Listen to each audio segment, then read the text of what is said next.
आप सभी का स्वागत है हमारे YouTube चैनल पर। हम पढ़ेंगे पाचन तंत्र यानी कि डाइजेस्ट सिस्टम। इसके रहने वाले हैं आपके टॉप 15 क्वेश्चन। ये सभी के सभी क्वेश्चन ऐसे होंगे जो कि प्रीवियस ईयर पर आधारित होंगे, जैसे कि 2020 और 21 के सभी क्वेश्चन आपके रहने वाले हैं और इनका जो वेटेज रहेगा वो लगभग आपका 100 क्वेश्चन से भी अधिक रहेगा। इसके अलावा पाचन तंत्र जो आपका टॉपिक है, इसके मैं पार्ट 1, पार्ट 2, पार्ट 3 और पार्ट 4 पहले ही कंप्लीट करवा चुका हूं। अगर ये जिसने भी नहीं देखे, कृपया करके पहले इनको देख लें ताकि ये वीडियो उनको अच्छे से समझ आए। तो इन चारों वीडियो की लिंक मैंने डिस्क्रिप्शन में दे दी है, इन वीडियो को आप जाकर वहां से देख सकते हो। तो यहाँ पे सभी क्वेश्चन आपके प्रीवियस ईयर के रहने वाले हैं, इसलिए आप वीडियो के अंत तक हमारे साथ बने रहें। चलिए हम बढ़ते हैं आपके फर्स्ट क्वेश्चन की ओर। आपका फर्स्ट क्वेश्चन है, आमाशय की कार्य प्रणाली द्वारा खोजी गई थी। यानी कि जो हमारा आमाशय होता है, जिसे हम पेट बोलते हैं, जठर बोलते हैं या फिर उदर भी बोल सकते हैं, इसकी कार्य प्रणाली किसके द्वारा खोजी गई थी? तो यहाँ पे आपका ऑप्शन सी एकदम करेक्ट होगा, यानी कि बाउमेन। इनको हम विलियम बोमेंट भी बोल सकते हैं। तो इन्होंने क्या किया था, तो इन्होंने जो हमारा आमाशय होता है यानी कि पेट होता है, जो आप चित्र में देख पा रहे हो, इसकी क्या बताया थी इन्होंने? कार्य प्रणाली। यहाँ पे कार्य प्रणाली का अर्थ क्या होता है कि किस प्रकार से हमारा पेट कार्य करता है, यानी किस प्रकार से भोजन का पाचन करता है। यही होती है एक प्रकार से आमाशय की, यानी कि हमारे पेट की, या फिर हम कह सकते हैं उदर की कार्य प्रणाली। तो ये बताई किसने थी? हमें बाउमेन ने बताई थी। और इन्हीं बाउमेन को, जो ये बाउमेन है, इनको ही एक प्रकार से हम क्या कह सकते हैं, जो जठर क्रिया विज्ञान होता है। कौन सा क्रिया विज्ञान? जठर क्रिया विज्ञान। उसके जो फादर यानी कि जनक बोला जाता है, वो भी किसको बोला जाता है यहाँ पे? तो वो भी बोला जाता है एक प्रकार से बाउमेन को। इसके अलावा जो हमारा आमाशय होता है यानी कि पेट होता है, इसका आकार कैसा होता है ये आपको याद रखना है। जो हमारा पेट होता है इसका आकार होता है जे के जैसा। इसके अलावा जो हमारा पेट होता है, इसमें एक एसिड बनता है जो आपसे पूछा जाता है। उस एसिड का नाम क्या होता है? HCl यानी कि हाइड्रोक्लोरिक एसिड। ये एसिड क्या करता है? तो ये जो HCl होता है, ये हमारे पेट में जो भी जीवाणु आते हैं यानी कि बैक्टीरिया आते हैं, उनको मारने का कार्य करता है। इसके साथ साथ जो हमारे एंजाइम होते हैं यानी कि पाचन में सहायक होते हैं, इस एंजाइम को जो एक्टिव करता है यानी कि सक्रिय करता है, वो भी कौन करता है? HCl। और ये पाया कहां जाता है? ये पूछा जाता है एग्जाम में। तो ये पाया जाएगा हमारे पेट के अंदर। इसके अलावा जो ये हमारे पेट के अंदर HCl होता है, इसकी वजह से कभी कभी क्या होता है कि जब हमें एसिडिटी हो जाती है यानी कि अम्लता हो जाती है, तो हमारी जो पेट होता है उसकी परत जलने लग जाती है। तो इससे बचाने के लिए एक परत हमारे पेट में पाई जाती है, वो आपसे एग्जाम में पूछी जाती है। तो जो HCl होता है, उससे हमारे पेट को जलने से कौन सी परत बचाती है, ये आपसे पूछा जाएगा। तो उसका नाम होता है श्लेष्मा परत। क्या होता है उसका नाम? श्लेष्मा परत, या फिर हम कह सकते हैं एक प्रकार से म्यूकस परत। तो ये भी आपको पॉइंट नोट करना है कि हमारे पेट को जलने से कौन सी परत बचाती है? तो बचाती है श्लेष्मा परत या फिर म्यूकस परत। और किससे बचाती है? HCl से, यानी कि हाइड्रोक्लोरिक अम्ल से। इसके अलावा जो हमारा पेट होता है, या फिर हम कह सकते हैं उदर, इसके 3 भाग होते हैं यानी कि 3 पार्ट होते हैं। वो भी आपसे एग्जाम में पूछे जाते हैं, तो वो भी आपको नोट करना है। और कुछ इंफॉर्मेशन उनकी होती है जो भी आपसे पूछ ली जाती है। जैसे जो हमारा पेट होता है, उसका फर्स्ट जो भाग होता है वो होता है कार्डिया।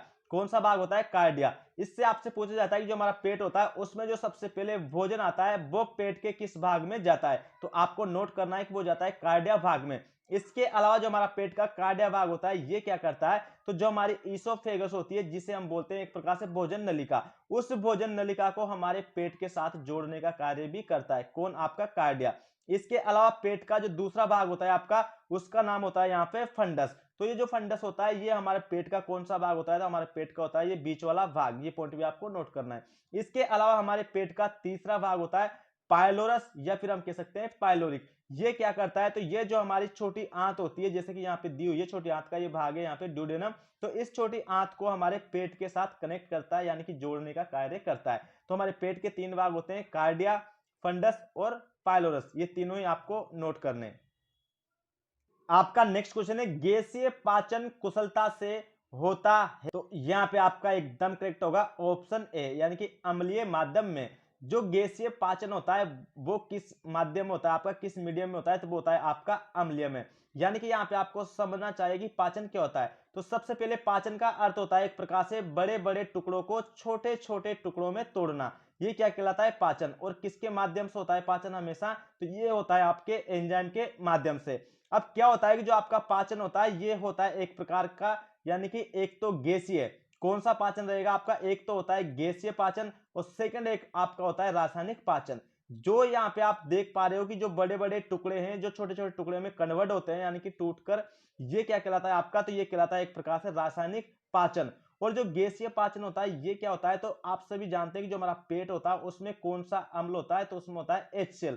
तो जो HCl की एक प्रकार से उपलब्धि में पाचन हो, यानी कि जो मैं कह सकता हूं कि एक प्रकार से अम्लीय माध्यम में पाचन हो, वो कहलाता है यहाँ पे गैसीय पाचन। क्योंकि आप सभी जानते हैं कि HCl होता क्या है, ये अम्ल होता है एक प्रकार से। तो अम्लीय माध्यम में जो भी पाचन आपका होगा वो गैसीय पाचन कहलाएगा। लेकिन जिनका पाचन एक प्रकार से एंजाइम करेंगे वो पाचन आपका कौन सा कहलाएगा, तो वो कहलाएगा एक प्रकार से रासायनिक पाचन। तो यहाँ पे क्वेश्चन आपका यही था कि गैसीय पाचन कुशलता से होता है कौन से माध्यम में होगा, ये आपका अम्लीय माध्यम में।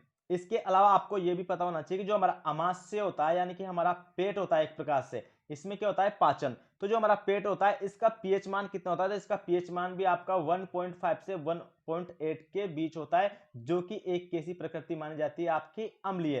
तो यहाँ पे आपको ये पॉइंट से भी क्लियर होता है कि जो एक प्रकार से गैसीय पाचन होता है वो किस माध्यम में होगा, आपका अम्लीय माध्यम में होगा। आपका नेक्स्ट क्वेश्चन है पित्त रस में कौन सा एंजाइम पाया जाता है, तो यहां पे आपका एकदम करेक्ट ऑप्शन होगा ऑप्शन डी, यानी कि कोई नहीं।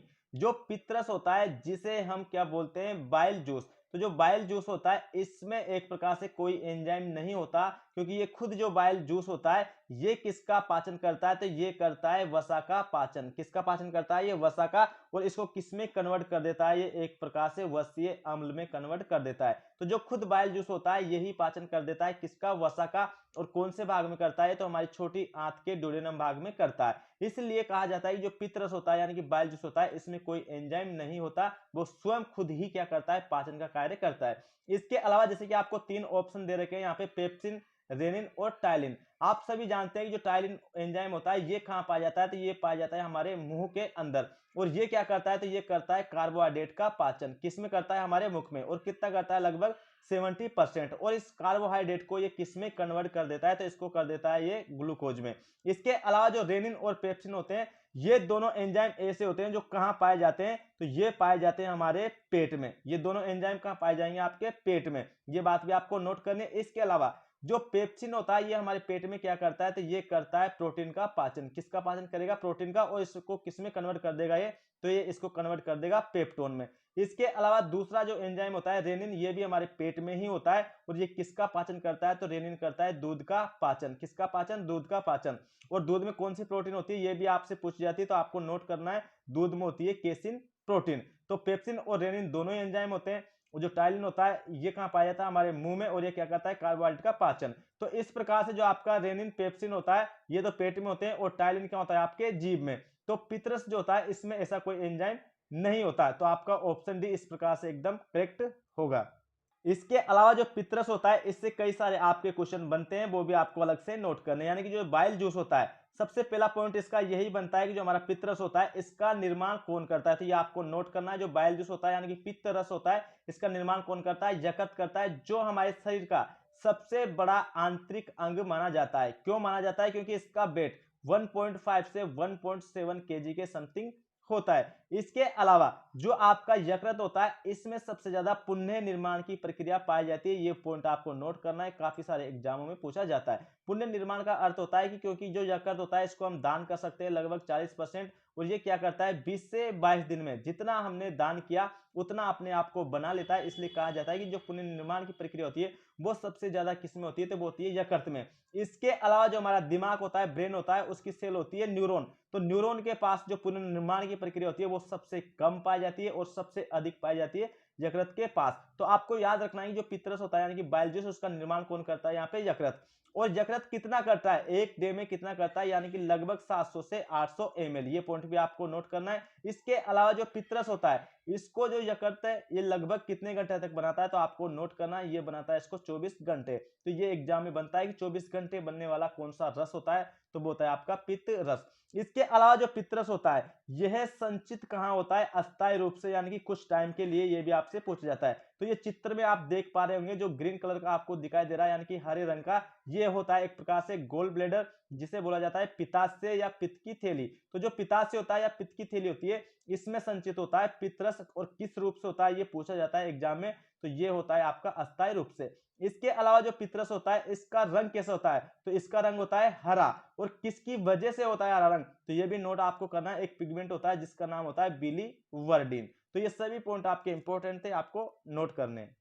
आपका नेक्स्ट क्वेश्चन है, हमारे पाचन तंत्र का कौन सा भाग हमें भोजन पचाने में सहायता करता है? यानी कि जो हमारे पाचन तंत्र का एक प्रकार से भाग होता है, तो कौन कौन सा हमारे भोजन को पचाने में सहायता करता है? तो यहाँ पे जैसे कि ऑप्शन ए केवल आंत, ये बिल्कुल गलत है। अभी हमने पढ़ा था कि जो हमारा मुंह होता है उसमें कार्बोहाइड्रेट का पाचन होता है, इसके अलावा जो हमारा पेट होता है इसमें दूध का और प्रोटीन का होता है। तो यानी कि मुंह और पेट ये दोनों भी होते हैं, तो इसका मतलब केवल आंत का यानी कि गलत है। फिर कहा आपका केवल यकृत, जो यकृत में कोई डाइजेशन नहीं होता, ये तो बिल्कुल गलत होगा आपका। तो ऑप्शन सी आपका एकदम करेक्ट होगा, यानी कि आमाशय और आंत दोनों। यानी कि जो आमाशय होता है इसे बोला जाता है पेट, और मैंने कहा था पेट में दो एंजाइम होते हैं, एक का नाम होता है रेनिन और दूसरे का नाम होता है यहाँ पे पेप्सिन। तो रेनिन क्या करता है, दूध का पाचन, और ये पेप्सिन क्या करता है, तो ये करता है एक प्रकार से प्रोटीन का पाचन। इसके अलावा जो हमारी आंत होती है, और वो आंत कौन सी होती है, तो वो आंत होती है आपकी छोटी आंत। तो छोटी आंत का एक क्वेश्चन बनता है कि सबसे ज्यादा जो पाचन होता है किस आंत में होता है, तो वो होता है हमारी छोटी आंत में। और कैसा पाचन होता है, तो पूर्ण पाचन, यानी कि जो भी पोषक तत्व हम खाते हैं उसका जो कंप्लीट डाइजेशन होता है वो छोटी आंत में हो चुका होता है। इसलिए आपका ऑप्शन सी एकदम करेक्ट होगा, यानी कि आमाशय और आंत दोनों। तो हमारे पाचन तंत्र का वो कौन सा भाग होता है जो हमें भोजन पचाने में सहायता करता है, तो ऑप्शन सी आपका करेक्ट आंसर होगा। आपको हमें कमेंट बॉक्स में कमेंट करके एक उत्तर बताना है कि जो ट्रिप्सिन एंजाइम होता है ये किसका पाचन करता है और कहां करता है। आपका नेक्स्ट क्वेश्चन है, निम्नलिखित में से कौन सी पोषण की प्रक्रिया में एक चरण नहीं है? यानी कि जो आपको ये एक प्रकार से प्रक्रियाएं दे रखी है, इसमें कौन सी पोषण की एक प्रक्रिया नहीं है? तो जो स्वांगीकरण होता है ये भी एक प्रकार की जो हमारा पोषण होता है उसकी प्रक्रिया होती है, और जो पाचन होता है ये भी हमारी एक प्रकार से पोषण की प्रक्रिया होती है। और जो अवशोषण होता है जो कहां पर होता है, हमारी छोटी आंत में, तो इस प्रकार से ये भी पोषण की एक प्रक्रिया होती है। लेकिन जो आपका अंतःक्षेपण होता है ये पोषण की प्रक्रिया नहीं होती, यानी कि आपका ऑप्शन डी एकदम करेक्ट होगा। इसके अलावा आप सभी जानते हैं कि जो पाचन होता है हमारा कई सारे स्थानों पर होता है, और स्वांगीकरण, यहाँ पे जो स्वांगीकरण है इसका अर्थ क्या होता है एक प्रकार से, तो जो हमारी हर प्रकार का सेल टिश्यू होता है इनके पास ग्लूकोज का पहुंचना। अब ग्लूकोज क्या होता है, एक प्रकार का पोषण ही होता है, यानी कि ये भी हमारी पोषण की प्रक्रिया होती है। अब यहाँ पे आपको नोट करना है कि जो हमारी पोषण की प्रक्रिया होती है ये किस प्रकार से स्टार्ट होती है, इनका चरण, इनका सही चरण क्या होता है, ये आपसे एग्जाम में पूछा जाता है, तो वो मैं बना के देता हूं, आपको ऐसे से नोट कर लेना है। तो जो हमारे अंदर पाचन के चरण होते हैं, यानी कि स्टार्टिंग से किस प्रकार से वो होते हैं, तो ये मैंने आपको नोट करवा दिया है, ऐसे आप कर सकते हैं। यानी कि जो फर्स्ट स्थान पे हमारा होता है वो क्या होता है, एक प्रकार से अंत्यग्रहण। अंत्यग्रहण का अर्थ होता है कि जो भी हम पोषक तत्व ग्रहण करते हैं वही कहलाता है अंत्यग्रहण। अब मान लीजिए कोई पोषक तत्व हमने ग्रहण किया, फिर उसका क्या होता है एक प्रकार से डाइजेशन, यानी कि पाचन। तो दूसरे स्थान पर आता है यहाँ पे आपका पाचन। फिर जो भी हमने पाचन किया एक प्रकार से, उसके बाद क्या होते हैं जो न्यूट्रिएंट्स होते हैं आपके, उनका क्या होता है आपका अवशोषण, जो होता कहाँ है हमारी छोटी आंत के अंदर। यानी कि जो तीसरा चरण होता है हमारा एक प्रकार से पोषण का, वो कौन सा होता है आपका अवशोषण। और जो आपका चौथा चरण होता है उसका नाम होता है यहाँ पे एक प्रकार से स्वांगीकरण।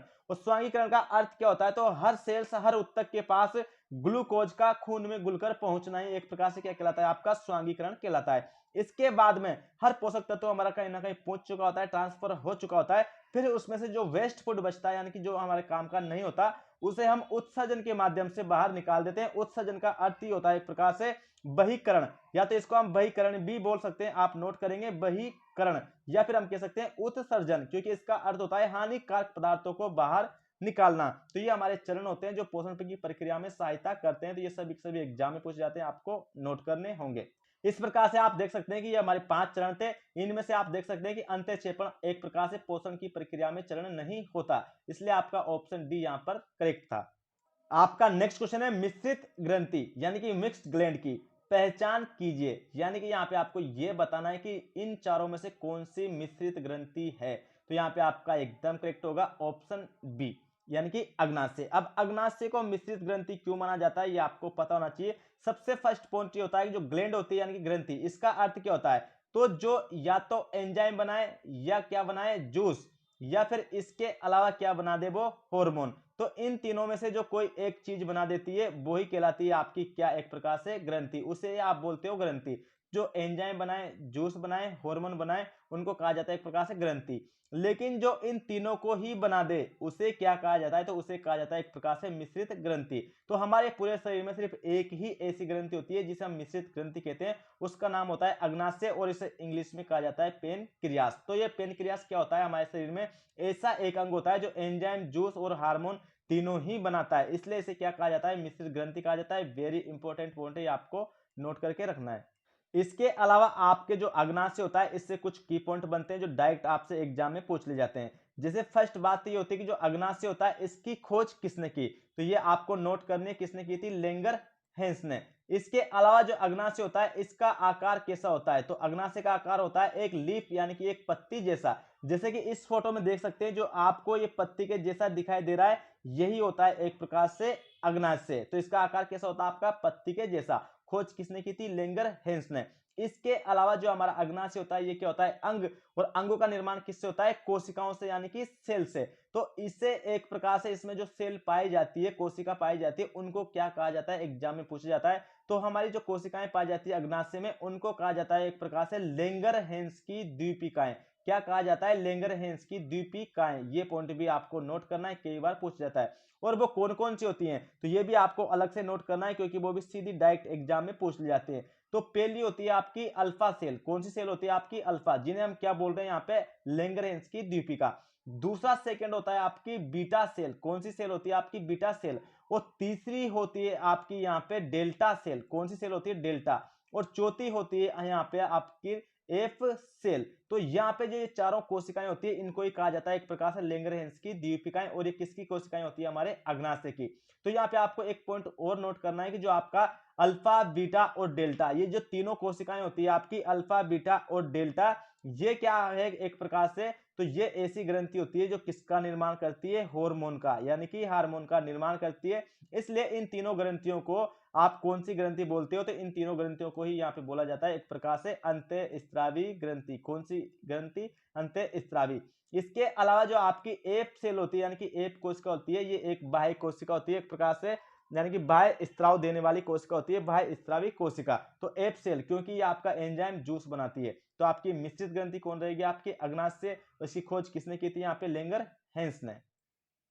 आपका नेक्स्ट क्वेश्चन है, ट्रिप्सिन एंजाइम पाचन करता है, वेरी इंपॉर्टेंट है। तो यहाँ पे आपका एकदम करेक्ट होगा ऑप्शन सी, यानी कि प्रोटीन। जो प्रोटीन होती है उसका पाचन कौन करता है, ट्रिप्सिन। लेकिन ये आपको याद रखना है करता कहां पर है, छोटी आंत के अंदर। जो हमारी छोटी आंत होती है इसमें एक एंजाइम होता है जिसका नाम होता है एक प्रकार से आपका ट्रिप्सिन।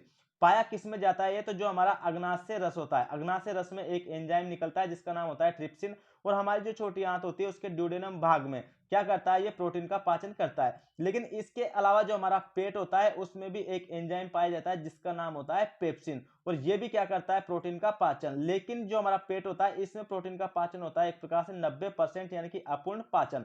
लेकिन जो 10% आपकी प्रोटीन बचती है उसका पाचन कौन करता है, ट्रिप्सिन। और कहां पे करता है, छोटी आंत के अंदर। और पाया कहां जाता है ये ट्रिप्सिन, तो ये पाया जाता है अग्नाशय रस में। जबकि जो आपका पेप्सिन होता है ये पाया जाता है हमारे पेट के अंदर।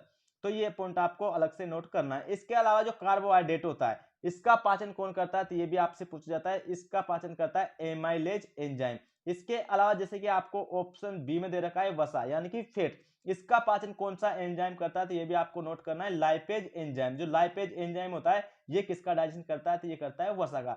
तो आपसे क्वेश्चन में पूछा गया था कि ट्रिप्सिन एंजाइम पाचन करता है, तो आपका एकदम करेक्ट होगा ऑप्शन सी, यानी कि प्रोटीन। आपका नेक्स्ट क्वेश्चन है, पित्त यानी कि बाइल निम्नलिखित कोशिकाओं में से किसके द्वारा स्त्रावित होता है, वेरी वेरी इंपॉर्टेंट है। तो मैंने आपको एक चीज बता रखी है, जैसे कि फोटो में आप देख पा रहे हो ये हमारा लीवर है यानी कि यकृत है। और यकृत के पास कौन सी कोशिकाएं होती है, मैंने आपसे कहा था हेपेटिक सेल होती है, यानी कि हेपेटिक कोशिकाएं होती है। और ये हेपेटिक कोशिका क्या करती है, तो इनके पास सबसे अधिक पुण्य निर्माण की प्रक्रिया होती है। इसीलिए हम जब भी लीवर को दान करते हैं तो 20 से 22 दिन में उतना ही लीवर हमारा बन जाता है, क्योंकि हमारे पास कौन सी सेल होती है, आपकी हिपेटिक। और मैंने आपको यह बताया था कि जो हमारा लीवर होता है ये किसका निर्माण करता है, तो ये निर्माण करता है पित्त रस का, यानी कि बाइल जूस का। तो यहाँ पे आपसे यही क्वेश्चन था कि पित्त यानी कि बाइल निम्नलिखित कोशिकाओं में से किसके द्वारा स्त्रावित होता है। तो हमारा पित्तरस का निर्माण कौन करेगा, लीवर। और लीवर के पास कौन सी कोशिकाएं होती है, हेपेटिक। तो यहाँ पे आपका ऑप्शन सी होगा, जिसे बोला जा रहा है यहाँ पे हेप्टोसाइट्स, यानी कि एक ही मतलब होता है आपका हेपेटिक सेल या हेप्टोसाइट्स सेल। तो इसका निर्माण कौन करता है, पित्त का निर्माण कौन सी सेल करती है, आपकी हेपेटोसाइट्स। जो होती किसकी है ये, तो ये होती है आपके लीवर की, यानी कि यकृत की। तो वेरी इंपॉर्टेंट क्वेश्चन था, आपको अलग से याद रखना है। आपका नेक्स्ट क्वेश्चन है, निम्नलिखित में से कौन सा एक अल्प विकसित अंग नहीं है, वेरी वेरी इंपॉर्टेंट क्वेश्चन है यहाँ पे। तो आपका एकदम करेक्ट होगा ऑप्शन ए, यानी कि पित्ताशय, जिसे कहा जाता है एक प्रकार से गोल ब्लेडर। तो गोल ब्लेडर एक प्रकार से अल्प विकसित अंग नहीं होता, ये आपको याद रखना है। अब यहाँ पे जो अल्प विकसित होता है इसका अर्थ क्या होता है, ऐसा अंग जिसका हमारे शरीर में कोई काम नहीं होता। किस क्या कह सकते हैं हम, जिसका हमारे शरीर में कोई काम नहीं होता, या फिर एक प्रकार से वो क्या नहीं होता, विकसित। एक चीज होती है आपकी विकसित, एक होती है आपकी अल्प विकसित। क्योंकि अल्प विकसित कौन कौन सी होती हैं, जो कोई विकास नहीं कर पाएगी जीवन में, वही होती है आपकी अल्प विकसित। जैसे कि अकलदार, इसका हमारे शरीर में कोई काम नहीं होता और ये क्या होती है, एक अल्प विकसित अंग होता है। उसी प्रकार से पिन्ना, ये होते हैं हमारे जो कान होता है, उनकी बाहर की जो मसल्स होती हैं उन्हें कहा जाता है पिन्ना। तो ये भी एक अल्प विकसित अंग होता है, यानी कि एक हम ऐसे भी कह सकते हैं कि एक अवशेषी अंग होता है। और अकलदार भी आपकी अवशेषी अंग होती है। इसके अलावा वर्मीफॉर्म अपेंडिक्स, जो हमारी बड़ी आंत में पाया जाता है, तो ये भी एक प्रकार का अल्प विकसित अंग ही होता है। लेकिन जो आपका पित्ताशय होता है, गोल ब्लेडर, आप सभी जानते हैं कि हमारे पेट में ये क्या करता है, तो जो पित्ताशय होता है ये पित्त रस को संचित करके रखता है। किसको रखता है, पित्त रस को, जो किसका पाचन करता है, वसा का पाचन करता है। तो हम कह सकते हैं कि ये एक विकसित होता है, यानी काम करने वाला होता है। लेकिन जो अकलदार होती है, पिन्ना होता है और वर्मीफॉर्म अपेंडिक्स होता है, ये अल्प विकसित अंग होते हैं। इसके अलावा दो और हमारे अंदर अल्प विकसित अंग होते हैं या फिर अवशेषी अंग होते हैं, वो भी आपको नोट करने। तीन ये आपके हो चुके हैं, दो और होते हैं, जैसे कि हमारे शरीर के बाल। जो हमारे शरीर के बाल होते हैं वो भी एक प्रकार से क्या होते हैं, आपके अल्प विकसित अंग होते हैं। इसके अलावा हमारी एक होती है टेल बोन, यानी कि पूंछ वाली हड्डी। तो जो पूंछ वाली हड्डी होती है वो भी आपकी एक प्रकार से क्या होती है, वो अल्प विकसित अंग होती है। क्योंकि जब हम बंदर थे तब हमें पूंछ हुआ करती थी, वो पूंछ किससे कनेक्ट रहती थी, आपकी टेल बोन से, यानी कि पूंछ वाली हड्डी से। तो पूंछ वाली हड्डी, शरीर के बाल, अकलदार, पिन्ना, वर्मीफॉर्म अपेंडिक्स, ये सभी अल्प विकसित अंग होते हैं। इनको छोड़ के बाकी सब विकसित अंग होते हैं। आपका नेक्स्ट क्वेश्चन है, निम्नलिखित में से कौन सा अंग खुद को पुनः उत्पन्न कर सकता है। वेरी वेरी इंपॉर्टेंट है, मैंने कई बार आपसे कहा है कि ये क्वेश्चन पूछा जाता है। तो पुण्य उत्पन्न कर सकता है, इसका अर्थ होता है कि जिस भी अंग को हम दान करेंगे वो फिर से उतना ही बन जाएगा। तो मैंने क्या बताया था आपको, लीवर। लीवर हमारे शरीर का ऐसा अंग होता है जिसको हम दान कर सकते हैं, और कितना कर सकते हैं, 40%, या फिर मैं कह सकता हूं कि 2/3। इसको 2/3 तक हम दान कर सकते हैं। दान करने के बाद ये क्या होता है कि फिर से बन जाता है। इसलिए कहा जाता है कि जो खुद को पुनः उत्पन्न कर सकता है वो सिर्फ एक ही अंग होता है, वो कौन सा होता है, लीवर।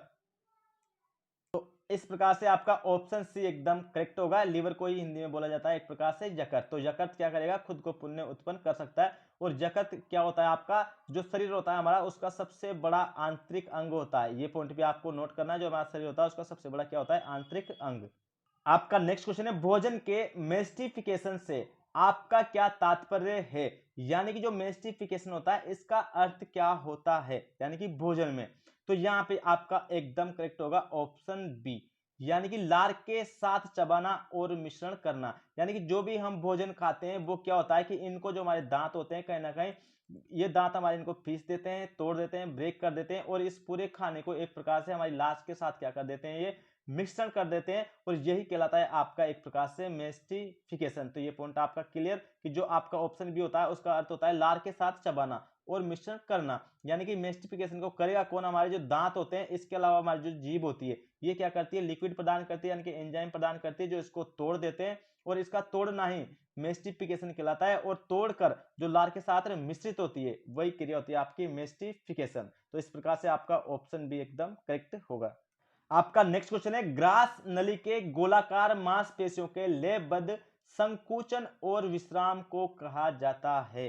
तो यहाँ पे आपका एकदम करेक्ट होगा option B, very very important है, कर्माकुंचन, जिसको इंग्लिश में कहा जाता है पेरिस्टालसिस मूवमेंट। अब यहाँ पे बात आती है आपकी ग्रास नली, यानी कि एक प्रकार से जो हमारा माउथ होता है, क्या होता है हमारा माउथ, उसमें पाई जाती हैं दो नलियां, और इनके ऊपर एक ढक्कन होता है जिसको कहा जाता है एपीग्लोटिस। क्या बोलते हो आप इसको, एपीग्लोटिस। और जो इस प्रकार की पाइप होती है आपकी इस तरफ, ये होती है एक प्रकार की आपकी श्वास नली। कौन सी नली होती है, श्वास नली। जो इस साइड की पाइप होती है आपकी, यही होती है आपकी ग्रास नली, या फिर हम एक प्रकार से कह सकते हैं भोजन नली। तो यहाँ पे आपकी ग्रास नली से क्वेश्चन था कि ग्रास नली के गोलाकार मांसपेशियों के लयबद्ध संकुचन और विश्राम को कहा जाता है। तो यहाँ पे होती है हमारी नोज, और नोज से क्या आती है आपकी वायु, यानी कि एयर। अब वो एयर कहाँ जाती है, आपकी श्वास नली में। लेकिन ये होता है आपका माउथ, और माउथ से हम जो भी खाना खाते हैं वो कहाँ आता है, आपकी ग्रास नली में आता है, या फिर हम कह सकते हैं भोजन नलिका में आता है। तो होता क्या है कि जो ग्रास नली होती है या भोजन नलिका होती है, ये एक होता है एक प्रकार से मांसपेशीय अंग। कौन सा अंग होता है, मांसपेशीय। और हमारी मांसपेशियां क्या करती है, एक तो सिकुड़ती है जिसको हम कह रहे हैं यहाँ पे संकुचन, और फिर क्या करती है, रिलैक्स। सुख सिकुड़ने के साथ साथ ये रिलैक्स करती है यानी कि विश्राम करती है। तो जब भी मांसपेशी आपकी यहाँ से सिकुड़ती है तो होगा क्या, जो आप भोजन खाते हो वो जाएगा आपका आगे, फिर ये करेगी एक प्रकार से विश्राम। तो फिर भोजन ऊपर का जो भी हमने खाया वो नीचे जाएगा, फिर सिकुड़ जाएगी ये। फिर इसी प्रकार से जो क्रिया आपकी चलती है वह क्रिया आपकी कहलाती है कर्माकुंचन यानी कि पेरिस्टालसिस मूवमेंट। कहने का अर्थ है कि जो भी हम मुख से खाना खाते हैं सीधा डायरेक्ट हमारे पेट में नहीं जाता, ये क्या होता है कि कर्माकुंचन गति के द्वारा जाता है। और कर्माकुंचन गति कैसी होती है, इस प्रकार से हमारी क्या होती है, यहाँ पे ये ग्रास नली होती है, और इस ग्रास नली में जो हमारा भोजन होता है इस प्रकार से घूम घूम के आराम आराम से हमारे पेट के अंदर जाता है। और ये घूम घूम के जाना ही आपका क्या कहलाता है, पेरिस्टालसिस मूवमेंट या फिर कर्माकुंचन गति। तो ग्रास नली के गोलाकार मांसपेशियों के लेबरद यानी कि संकुचन और विश्राम को क्या कहते हैं, यहाँ पे कर्माकुंचन कहते हैं। यानी कि जो हमारी ये मांसपेशी होती है, ग्रास नली में मांसपेशियां पाई जाती है, ये क्या करती है, कभी सिकुड़ती है, कभी विश्राम करती है, कभी सिकुड़ती है। इस प्रकार से होते हुए हमारा भोजन पेट तक पहुंचता है, ये गति होती है आपकी कर्माकुंचन गति। आपका नेक्स्ट क्वेश्चन है, पेट में गैस्ट्रिक जूस के साथ भोजन का मिश्रण नामक प्रक्रिया द्वारा होता है। तो यहाँ पे आपका एकदम करेक्ट होगा ऑप्शन बी यानी कि मथनी। मथनी एक ऐसी प्रक्रिया होती है जो हमारा पेट होता है, इसमें क्या पाया जाता है, आपका गैस्ट्रिक जूस। और गैस्ट्रिक जूस में क्या होते हैं आपके, तो एक तो होता है HCl, जैसे कि मैंने बताया पेट में कौन सा एसिड होता है, HCl। इसके अलावा क्या होता है हमारे गैस्ट्रिक जूस में, पानी। इसके अलावा होते हैं एंजाइम। और हमारे पेट में कौन कौन से एंजाइम होते हैं मैंने आपको बताया था, एक होता है रेनिन और दूसरा होता है पेप्सिन। रेनिन क्या करेगा, दूध का पाचन, और पेप्सिन क्या करेगा, प्रोटीन का पाचन। तो जो हमारा गैस्ट्रिक जूस होता है इसके साथ जो भोजन का मिश्रण होता है, भोजन का मिश्रण यानी कि जो भी हमने जो भी कुछ खाया हमारे पेट में पड़ा हुआ है वो क्या है, एक प्रकार से भोजन का मिश्रण। तो वो किसकी प्रक्रिया द्वारा जाता है आपका, तो वो कहलाती है आपकी मथनी प्रक्रिया, ये आपको याद रखना है। इसके अलावा जो हमारे पेट में आपका मिश्रण खाना होता है उसे आप क्या कह सकते हैं, तो उसे ही बोला जाता है एक प्रकार से काइम। तो ये दोनों ही पॉइंट आपको नोट करने हैं कि जो हमारा पेट होता है उसमें मिश्रण खाना क्या कहलाता है, काइम कहलाता है। और ये कौन सी प्रक्रिया होती है, तो ये होती है एक प्रकार से मथनी की प्रक्रिया। आपका नेक्स्ट क्वेश्चन है, लाइपेज एंजाइम किसके द्वारा स्त्रावित किया जाता है। तो आपका एकदम करेक्ट होगा ऑप्शन सी यानी कि अग्नाशय। मैंने बताया था आपको लाइपेज क्या करता है, ये एक प्रकार से लिपिड यानी कि जो हमारी वसा होती है उसका डाइजेशन करता है। और कौन से स्थान में करता है, छोटी आंत में। तो आप सभी जानते हैं कि जो हमारी छोटी आंत होती है इससे दो अंग कनेक्ट होते हैं, जुड़े होते हैं। एक होता है हमारा यकृत और दूसरा होता है अग्नाशय। तो अग्नाशय क्या करता है, अग्नाशय रस बनाता है, और अग्नाशय रस बनाकर छोटी आंत में भेज देता है। और जो भी छोटी आंत में वसा होती है हमारी उसका पाचन कर देता है कौन, आपका लाइपेज एंजाइम। तो ये कहां पाया जाएगा, आपका अग्नाशय में। जो हमारे शरीर की कैसी ग्रंथि होती है, तो हमारे शरीर की होती है मिश्रित ग्रंथि। और इसका आकार कैसा होता है, तो इसका आकार होता है पत्ती के जैसा। इसके अलावा इसकी खोज किसने की थी, तो इसकी खोज की थी लेंगरहेंस ने। इसके अलावा आप सभी जानते हैं कि जो हमारा यकृत होता है इसमें एक प्रकार से कोई एंजाइम नहीं होता। और जो हमारी जीभ होती है इसमें एंजाइम होता है आपका टाइलिन या फिर एमाइलेज। ये क्या करेगा, कार्बोहाइड्रेट का डाइजेशन करता है। इसके अलावा हमारा जो आमाशय होता है जिसे बोला जाता है एक प्रकार से पेट या जठर, इसमें दो एंजाइम होते हैं, रेनिन और पेप्सिन। रेनिन दूध का पाचन करेगा, पेप्सिन प्रोटीन का पाचन करेगा। तो लाइपेज एंजाइम कहां होता है, किसके पास होता है, अग्नाशय के पास। और करता क्या है, ये वसा का पाचन। और किस भाग में, छोटी आंत में। आपका नेक्स्ट क्वेश्चन है, छोटी आंत के किस भाग में खाने का अवशोषण होता है। वेरी वेरी इंपॉर्टेंट है। तो यहां पे आपका एकदम करेक्ट होगा ऑप्शन बी यानी कि इलियम। जो ये हमारी स्मॉल इंटेस्टाइन होती है इसका ये तीसरा भाग होता है एक प्रकार से इलियम। क्योंकि पहली बात तो यह है कि हमारे तीन भाग होते हैं छोटी आंत में, एक होता है जेजुनम, दूसरा होता है डुडेनम और तीसरा होता है इलियम। तो जो इलियम भाग होता है इसमें क्या होता है, खाने का अवशोषण होता है पूर्णतः। ये आपको नोट करना है क्योंकि इंपॉर्टेंट होता है। इसके अलावा जो हमारा पूर्णतः खाने का पाचन होता है वो किस भाग में होता है, तो वो होता है हमारी छोटी आंत के डुडेनम भाग में। और जो जेजुनम भाग होता है इसमें ना ही तो हमारे खाने का पाचन होता है, ना ही इसमें खाने का अवशोषण होता है। तो खाने का अवशोषण और पाचन दोनों नहीं होते जेजुनम में, जबकि इलियम में खाने का अवशोषण होता है और जो डुडेनम होता है उसमें खाने का पाचन होता है। और ये तीनों ही किसके पार्ट होते हैं, हमारी छोटी आंत के। तो आई होप कि आपको वीडियो पसंद आया होगा। अगर वीडियो पसंद आया तो लाइक करें, शेयर करें। Thank you. स्वस्थ रहो, मस्त रहो। जय हिंद, जय भारत।